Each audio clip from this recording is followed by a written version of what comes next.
Bueno, mi nombre es Ana María Palomo González, soy representante de las organizaciones socioambientales en el Consejo Nacional de Cambio Climático y además coordino la Mesa Nacional de Cambio Climático. Esta es una red de organizaciones de sociedad civil organizadas desde 2009 para promover las acciones diferentes positivas y negativas sobre el cambio climático.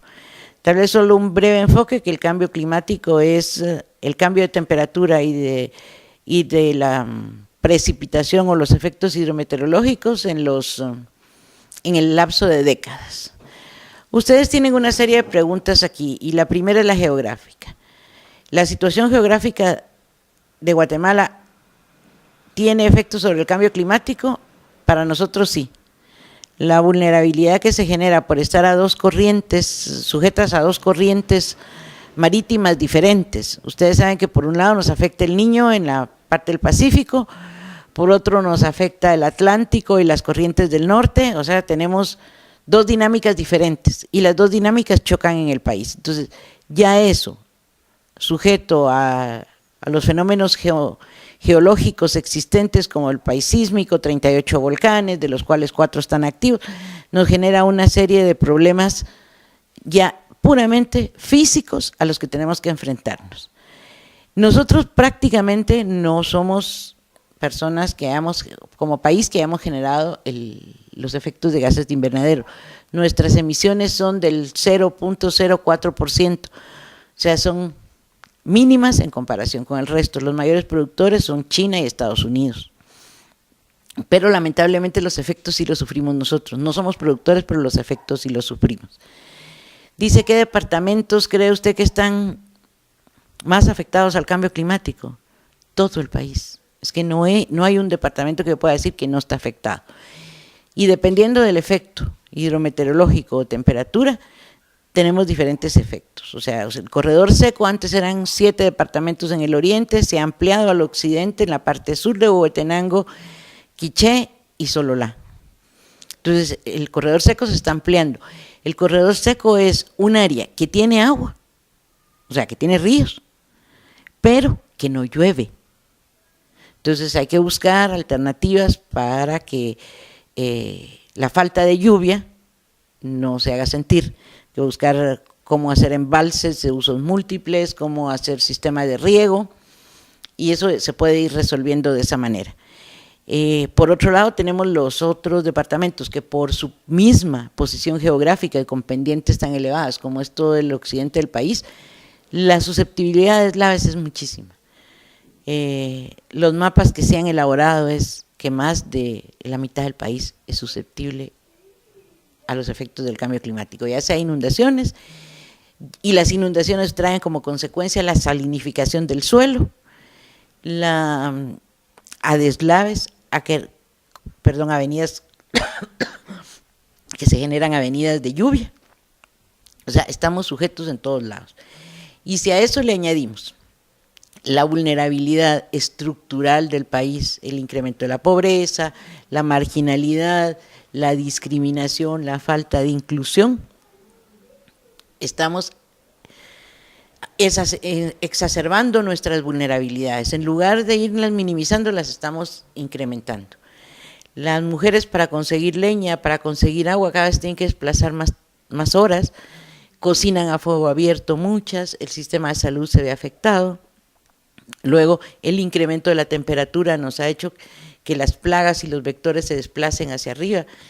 Dengue no había en Quetzaltenango, Verapaces, Huehuetenango hasta hace unos 5 años, pero ahora tenemos dengue, la chikungunya, la zika, todos esos, y a esos otros vectores como es la roya en vegetales. El café se ve afectado porque los caficultores, como el precio estaba tan alto, redujeron las avenidas de siembra, redujeron el espacio entre una fila de cafetales y otra, entonces el aire no corre. Al no correr el aire se mantiene más humedad y la roya crece más. Lo mismo nos está pasando con el cardamomo. Y también hay mayores infecciones de los animales. O sea, si vemos a eso, las personas más susceptibles, y por qué hablamos de la parte estructural, es porque Guatemala, si ustedes ven, pues tenemos ahí cerca el Cambrai, que es gente que se fue a ubicar en laderas sin darse cuenta que eso les estaba ocasionando poner en riesgo su vida. Pero si así vemos, el caso típico es Sololá. Se reproduce, cada 10 años se duplica la población de Sololá. Y si ustedes ven todas las, de Sololá departamento, no estoy hablando de municipio, departamento. Y si ustedes ven, todas están puestas como en las casas, como en pendientes muy elevadas, más allá de 30%. Entonces eso genera un problema. Tenemos otros aspectos económicos, como es la falta de recursos, la gente no puede tener acceso a mejores condiciones de vida. Entonces, eso se nos está… Amén de eso, hay que decir que también tenemos un problema estructural y de deficiencia institucional. Las instituciones que tendrían que ver con mejorar las condiciones de la infraestructura de Guatemala no se han preocupado con cumplir los requisitos. Parte de eso es que como el clima ha variado tanto, actualmente no se usan más que series históricas de 20 años. El agua tiene memoria, entonces deberíamos usar series de 50 a 100 años para que cuando se construye un puente no lo construyamos y no pongamos los approaches sobre el río, porque eso es lo que está pasando, los puentes cada vez son más cortitos porque los estamos metiendo dentro del río y de repente viene una correntada y se dio el puente. Los approaches deberían estar fuera, las carreteras igual, los cortes que se hacen en las laderas no deben ser perpendiculares, sino deben ser con gradas.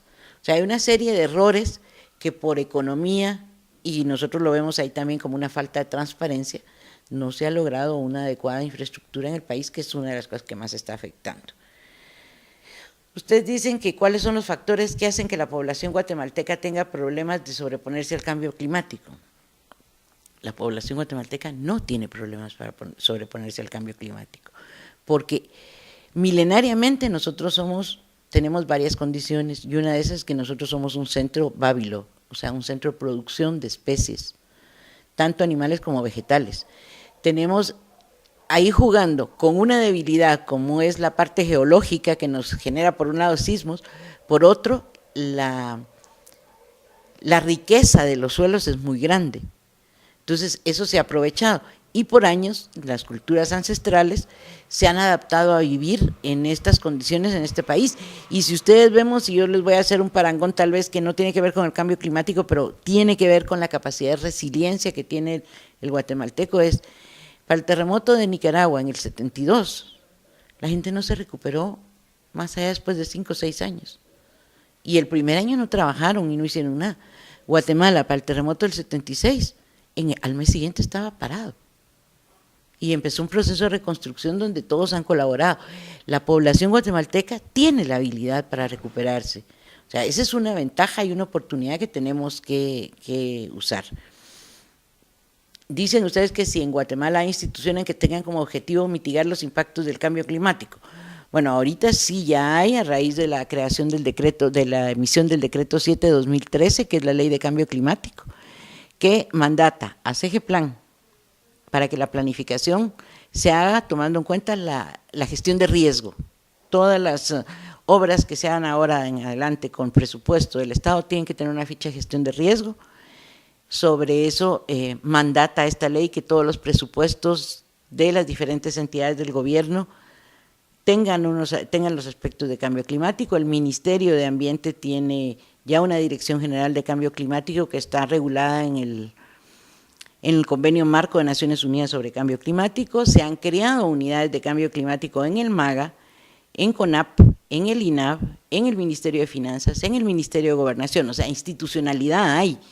Lo que pasa es que hay que hacerla operar, porque a la fecha lo que les han dado es que les ponen una persona, pero ya hay agendas de cambio climático para la reducción de vulnerabilidades en el caso de CONAP. Áreas protegidas es uno de los lugares que más nos puede permitir reducir los impactos del cambio climático. ¿Por qué? Porque estamos hablando de los bosques y estamos hablando de la no reducción de cobertura forestal. La cobertura forestal nos permite mantener unas mejores condiciones para la reducción de la vulnerabilidad. Ahora, hay en lo privado, hay muchas instituciones que venimos trabajando ya en cambio climático. Yo estoy trabajando en el Centro Mesoamericano de Estudios sobre Tecnología Apropiada, CEMAT. Nosotros desde 1980 estamos impulsando lo que es el uso de biodigestores, la cosecha de agua a través de aljibes, el cambio de estufas para usar estufas con combustibles más limpios.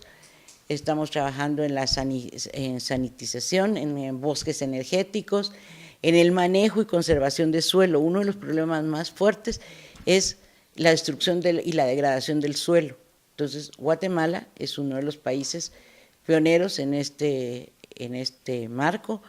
Lo que pasa es que debido a la guerra que se dio interna, pues todo lo que era conservación de suelo se consideró como una actividad un tanto subversiva, fue desmantelada y sin embargo todos los catedráticos que hacían eso se fueron a América Latina y se creó una escuela, que es la escuela de Marcos Orozco, que nació de la Universidad de San Carlos en la Facultad de Agricultura, Agronomía, y que actualmente se ha recuperado todo eso. Luego, la ley nos mandata a todas las instituciones, a toda la sociedad, trabajar conjuntamente. Ahorita se está elaborando el Plan Nacional de Adaptación, donde se están tomando las acciones prioritarias en salud, control de vectores, control de humos, tanto en cocina como en transporte, en la parte forestal es donde más se le está dando, tanto en áreas protegidas como un refuerzo para PINPEP y PINFOR, que son medidas que ya se han hecho en este país y que han dado resultados para incrementar la cobertura vegetal, por lo menos se ha detenido, del 2010 al 2012 se detuvo la tala ilegal, o sea, hay menos tala, y hemos trabajado en la parte de fortalecimiento institucional. Nosotros como sociedad civil hemos sido los que más hemos impulsado y esa fue la razón por la que se creó la Mesa Nacional de Cambio Climático, para que evitáramos la duplicación de esfuerzos de todas las entidades, sino coordináramos de manera integral y viéramos qué se estaba haciendo en el país. La Mesa Nacional de Cambio Climático tiene mesas departamentales y regionales, con los cuales ya se han hecho políticas municipales de cambio climático, estrategias de biodiversidad departamentales, programas de conservación de suelos, de recuperación de agua a nivel local. Ya nosotros no estamos trabajando que si es gobierno, que es iniciativa privada, no, todos están en la misma bolsa. Si tenemos que sentar, nos juntamos a trabajar y decimos, bueno, vamos por este camino, nosotros hemos impulsado, aunque no le gusta a veces a las instituciones de gobierno, algunas acciones que se han hecho. Hay que decir que Guatemala fue pionero en los años de 1989, cuando se creó la ley de incentivos a las energías renovables, donde un 10% de la factura petrolera que se paga en el país se destina a promover las fuentes nuevas y renovables de energía. Guatemala en esto ya tiene un parque en energía solar bastante grande, ahí está el parque solar de Tigo, se está haciendo otro en Zacapa. Se calcula que hay 8,000 personas, viviendas en Guatemala que ya tienen su sistema de producción de energía solar y regreso a la red de energía eléctrica. No hay impedimento para hacerlo, se está trabajando ya en los parques de energía eólica. La energía geotérmica se ha explorado menos, pero eso se debe a que la que nosotros tenemos es de mediana entalpía, no se puede usar para todos los efectos. Luego, por otro lado, hay programas de etanol bastante buenos. Ustedes saben que el 14% de la energía eléctrica producida en el país se produce a base de etanol. El resto de etanol se exporta, cuando nosotros deberíamos estar usando en los combustibles, en lugar del aditamento que se hace, debería hacerse una mezcla de 95-5 o 90-10 para bajar las emisiones de efecto invernadero. Ya se ha demostrado que es uno de los resultados más rápidos que tenemos, la ley lo permite. De hecho, hay una ley que no está siendo usada, pero que indica que se puede mezclar los dos combustibles. Como medidas de mitigación, la otra cosa es la estrategia LEDS y el Plan Nacional de Mitigación que se están haciendo. LEDS es una estrategia de bajas emisiones destinada prácticamente a la iniciativa privada a descarbonizar la economía y toda la producción. Esto está ligado de la mano de los mecanismos de producción más limpia, donde hay ahorro de agua, ahorro de energía, donde hay auditorías de energía para ver que no hayan fugas. Y el último programa que se está tratando de poner es el programa de ahorro y eficiencia energética. Aquí hay varios programas que van a entrar y que están pendientes que la ley manda a hacer, que son una cuestión positiva para el país, un aspecto positivo, que son los reglamentos de reducción de emisiones. Esto conlleva un reglamento de incentivos fiscales y subsidios para renovar el parque vehicular, siempre y cuando se demuestren cuáles son los motores más eficientes. Ahorita se acaban de demostrar que hay vehículos 2008 que el motor no es tan eficiente. Eso depende de la casa matriz, no es precisamente, se ha demostrado que un poquito más los coreanos son más contaminantes que los otros. Bueno, estamos revisando lo de la Volkswagen que pasó, porque ya son normativas internacionales que nosotros tenemos que cumplirlas. Y luego recordar que nuestra población, por ser altamente multilingüe, pluricultural y tiene unas características que hay que saberlas aprovechar. Hay personas que acusan a los pueblos indígenas y a los garífonas de haber hecho talas ilegales y masivas, cuando no es cierto. Ellos manejan sus bosques de una manera bastante racional. Lo que pasa es que aquí tenemos el concepto de que el bosque debe quedarse tal y cual está. Ese es un error, porque el bosque es un ser humano que nace, crece, se reproduce y muere. Entonces tenemos que manejar ese ciclo, porque de todos modos si no nos va a llevar a que el ecosistema se va a morir y no hubo recambio de ecosistema. Entonces el manejo adecuado de un ecosistema permitirá que el ecosistema siempre esté en crecimiento, en reproducción y que siempre haya absorción de CO2. También las otras prácticas están muy relacionadas con la seguridad alimentaria. Nosotros insistimos en que si la seguridad alimentaria estuviera basada en los productos tradicionales, por decirles algo, maíz, frijol, hierbas, tubérculos, estaríamos mejor alimentados que si estuviéramos usando food fats. El hecho de que en las escuelas y en el área rural las mamás ya no pongan la refacción, sino le den el dinero para la bolsita tintada de color, que yo les llamo cuquitos o fresquitos, y los Tortrix. Sobre eso estamos generando un problema de desechos sólidos adicionales.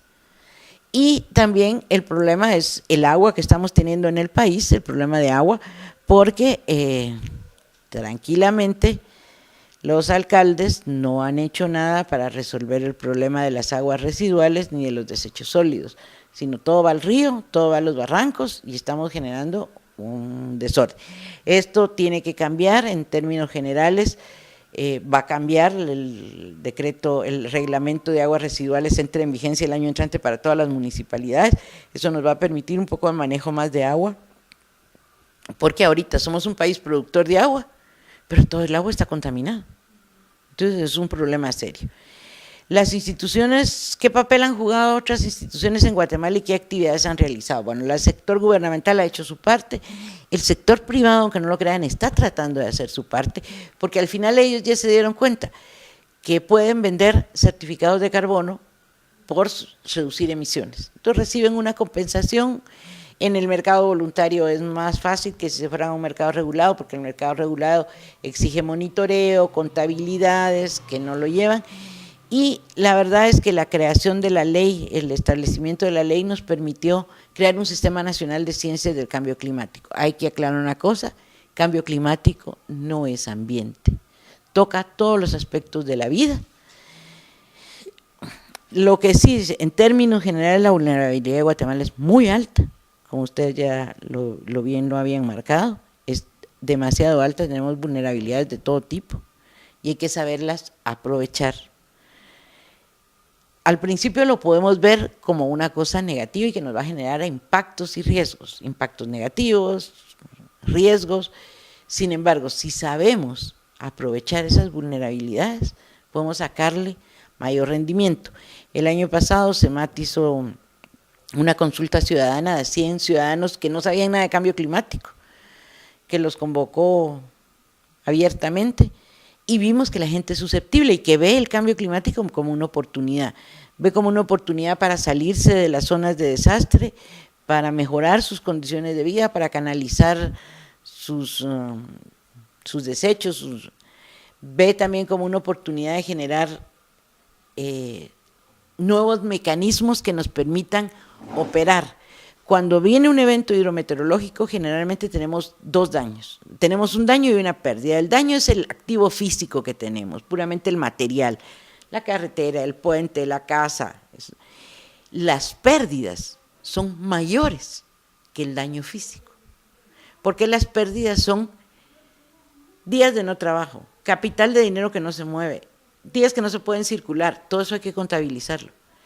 Entonces, eso nos está permitiendo reconocer las vulnerabilidades y ver cómo vamos a minimizar las pérdidas, cómo se pueden construir mejores carreteras, cómo se pueden acercar escuelas a los niños en lugar de que tengan que desplazarse más tiempo, de manera que ellos puedan estar más protegidos. Se está trabajando, ahorita estamos promoviendo una NAMA de leñas, o sea, una medida de mitigación de leña, es en donde con un apoyo del Banco Mundial y el consorcio nacional creado que se llama Clúster de Estufas Mejoradas, pues vamos a tratar de lograr modificar el sistema de cocción en 1 millón de hogares, de cambiar al sistema de estufas, pues ahí sí que reductoras de consumo de leña, por un lado, porque no podemos quitar esa costumbre, pero queremos también impulsar otros programas como los que existen en América del Sur, que son estufas eficientes, donde hay electricidad, que se denominan estufas de inducción, que son un mecanismo, son estufas que ahorran el 85% de electricidad porque funcionan como un mecanismo magnético. Entonces hay una serie de actividades que se pueden hacer, las instituciones se están preparando para eso, pero el gobierno en sí, las instituciones gubernamentales, tienen que emitir políticas, normas, pero no pueden prepararse porque ellos no son los que producen los efectos del cambio climático. En términos generales, la industria guatemalteca no lo produce, pero sale beneficiada si empieza a hacer reducciones de CO2, si se hace un balance, se logra trabajar en ello. Y sí hay varias instituciones, como le digo, estamos nosotros, CEMAT, que somos los más viejos en trabajar en cambio climático, pues nosotros venimos con una experiencia desde los años 80 para acá, pues ya nosotros ahorita vamos a cumplir 40 años el año entrante como institución, de los cuales 30 nos hemos dedicado a cambio climático. Y hay instituciones como la Fundación Solar, que tiene 25 años, que se dedica a crear hidroeléctricas comunitarias, sistemas de energía solar. Ahí está la Asociación de Generadores de Etanol, está la Asociación Guatemalteca de Generadores de Energía Solar. O sea, hay muchas instituciones que en el país ya están trabajando esto.